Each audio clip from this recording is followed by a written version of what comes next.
Constituyente. Lo conversamos con Juan Ignacio Latorre, senador chileno. ¿Cómo está, senador?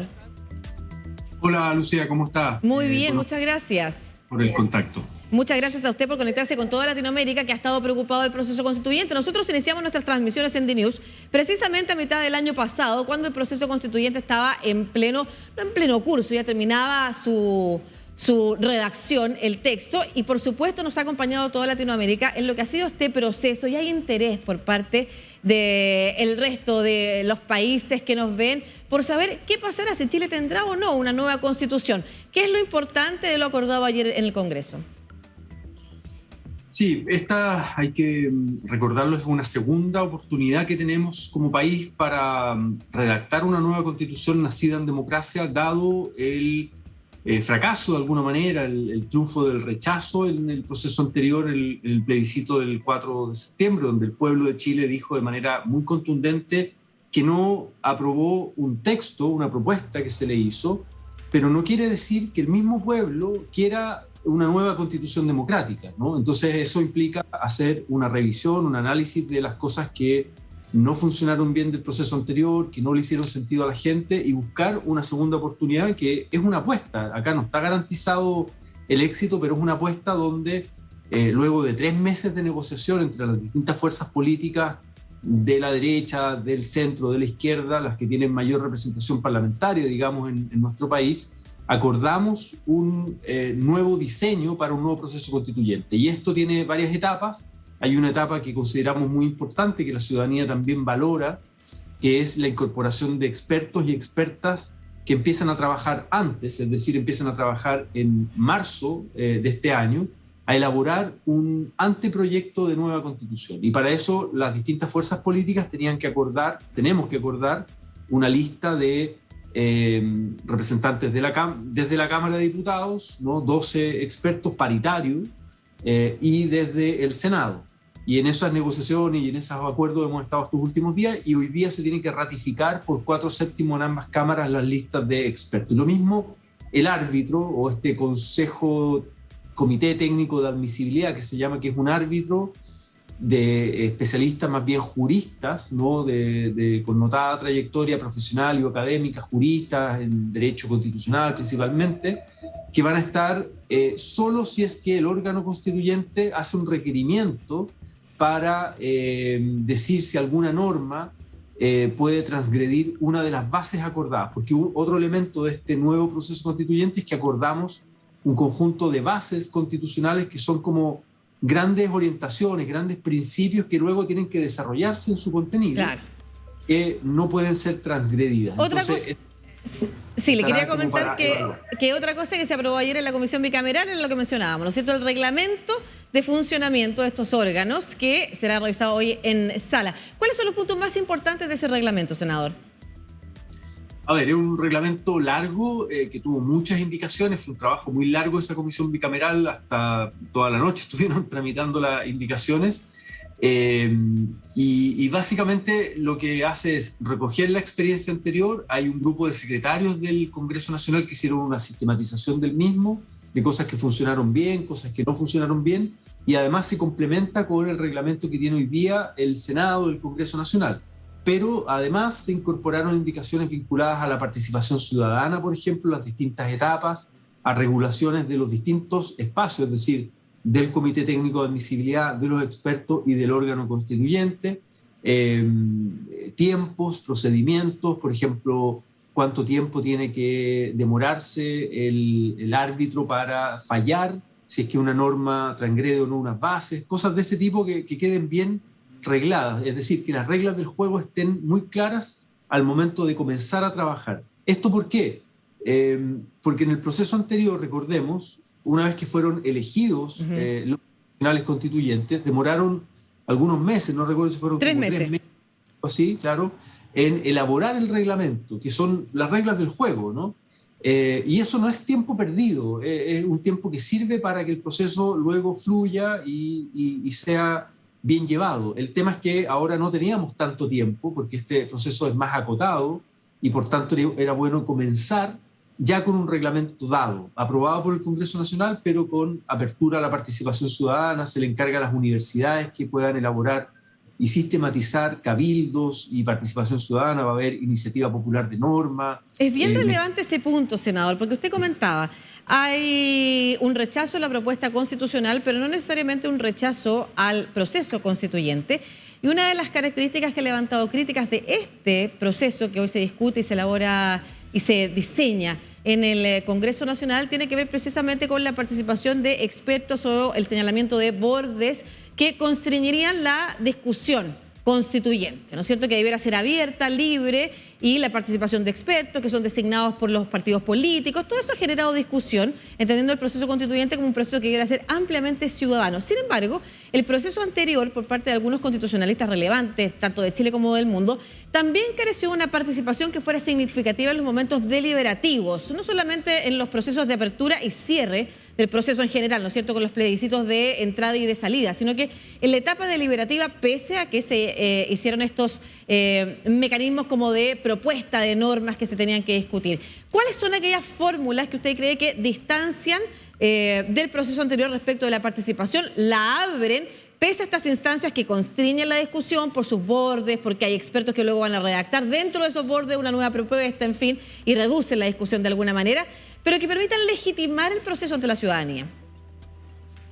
Sí, la verdad es que hay cosas que se aprenden del proceso anterior y se recogen. No es que todo lo que ocurrió en el proceso anterior fue malo. Hubo elementos muy positivos, por ejemplo, la iniciativa popular de norma. Eso se mantiene y se mantiene en distintas etapas. Las audiencias, por ejemplo, al mismo comité de expertos y luego al órgano constituyente.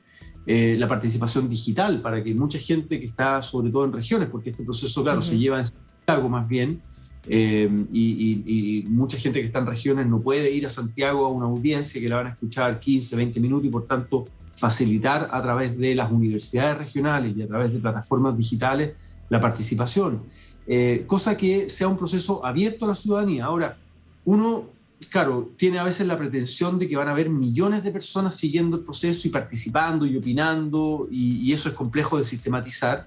Y muchas veces ocurre que no es tan así, que participan algunas cientos de miles de personas, que no es poco, que son representativas a veces de organizaciones, de distintos sectores y territorios, pero la gran mayoría queda como mirando lo que ocurre a través de los medios de comunicación. Y ahí también falló el proceso anterior porque hubo mucho, ¿cómo decirlo? Hubo mucha polémica, ¿no? Polémica a veces artificial, a veces de fondo, o a veces cosas que se aprobaban en una comisión pero no en el pleno, y eso se le subía comunicacionalmente y la gente se confundía, y por tanto hubo una desafección de la ciudadanía respecto a lo que estaba ocurriendo en el proceso constituyente. Lo que esperamos ahora reparar es que desde marzo el grupo de expertos, que obviamente es un grupo de élite, designado por el Parlamento, lo cual puede tener un riesgo dada la desconfianza de la ciudadanía de las instituciones, los partidos políticos, pero tengan la oportunidad de ser un grupo que no tiene la palabra revelada o gente que baja del Olimpo a decir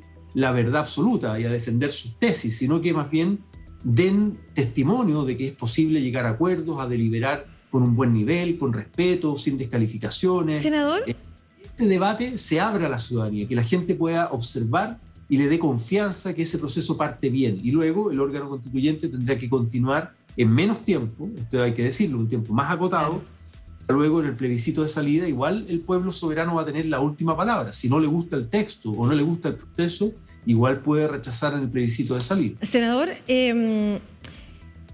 hemos visto un amplio acuerdo en las fuerzas políticas transversales, muy distintas, incluso algunas que se negaban a este proceso constituyente, como el Partido Republicano, para avanzar en los temas, por ejemplo, la designación de expertos, los nombres, votar. Avanza rápidamente este proceso en el mundo político.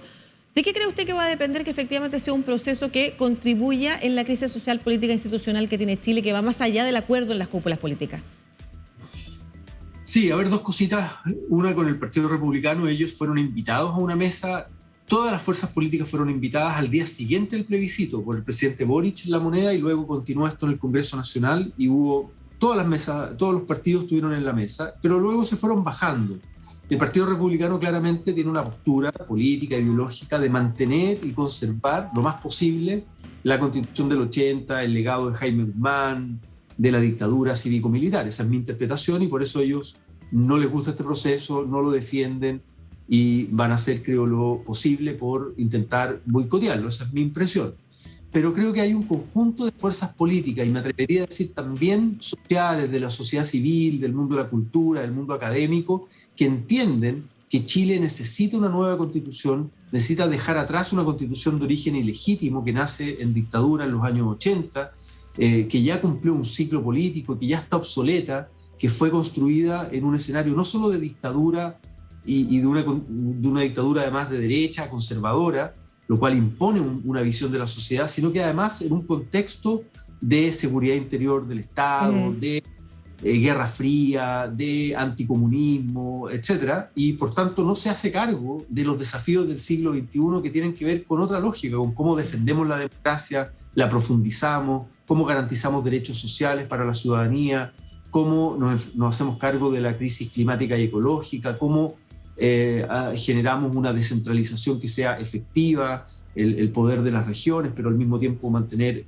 un Estado unitario, la relación con los pueblos originarios. Es decir, hay muchas materias que una nueva constitución puede establecer mínimos democráticos de convivencia para luego dejar a la política y habilitar procesos de cambio que se traduzcan en legislaciones, en políticas públicas y en los programas de gobierno.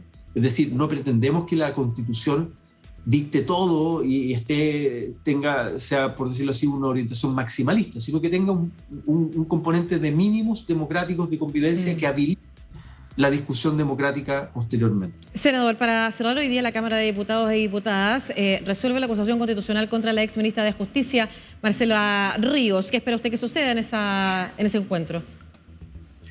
Mi impresión, por lo que he escuchado, por algunas conversaciones que he tenido más bien informales con distintas bancadas en la Cámara, es que se debería caer esa acusación, que no deberían estar los votos para aprobarse en la Cámara. Yo no me puedo pronunciar mucho sobre el fondo, porque si se llega a aprobar en la Cámara pasa al Senado y el Senado actúa como un jurado político, no es un jurado judicial, digamos, sino que es un juicio político a la exministra Ríos. Por tanto, me podrían acusar de estar pronunciándome con anticipación sobre el fondo y por tanto inhabilitarme y un voto menos, bueno, todo un lío. Pero lo que yo he ido, mi impresión, ¿no? Lo que yo he ido observando es que no tiene los votos suficientes, no hay respaldo, lo han dicho públicamente ya la bancada de la Democracia Cristiana, incluso el Partido Republicano, hay un lío en la misma derecha, no hay mucha convicción, el fundamento pareciera ser que no es muy consistente. Más allá, insisto, de la crítica política que puedan hacer, que es legítima, a los indultos, que por lo demás, desde el 90 en adelante, todos los gobiernos, todos de la concertación derecha, han indultado a personas con prontuarios, y siempre ha generado debate y polémica. Piñera indultó a 6 criminales de lesa humanidad, graves violaciones de los derechos humanos, con delitos de sangre. Acá no hay ningún indultado por ese tipo de delitos, pero igual genera polémica. Sabemos que es una decisión impopular y que está muy bien la crítica política en democracia, pero otra cosa es que tenga fundamento la acusación constitucional contra una ex ministra. Además ya pagó el costo, ya renunció, ya salió del cargo, digamos. Entonces es una pérdida de tiempo, me parece que no aporta mucho al debate y me parece que se va a caer en la Cámara de Diputados. Es lo que Veamos lo que sucede hoy. Entonces, eso contribuye también a que el oficialismo siga avanzando en una discusión que está de fondo. Le voy a preguntar, ¿sí o no nomás, senador? Porque sé que se tiene que ir. ¿Lista única o 2 listas? Lista única. Nosotros como Revolución, yo soy presidente del partido y hemos definido políticamente un voto a favor de una lista unitaria del oficialismo. Perfecto. Esto en el marco de las elecciones, que no son en mucho tiempo más, para los consejeros constituyentes, tema que conversábamos hoy, el proceso constituyente con el senador Juan Ignacio Latorre de la Revolución Democrática. Muchas gracias, que esté muy bien. Muchas gracias, Lucía. Buen día, que estén bien.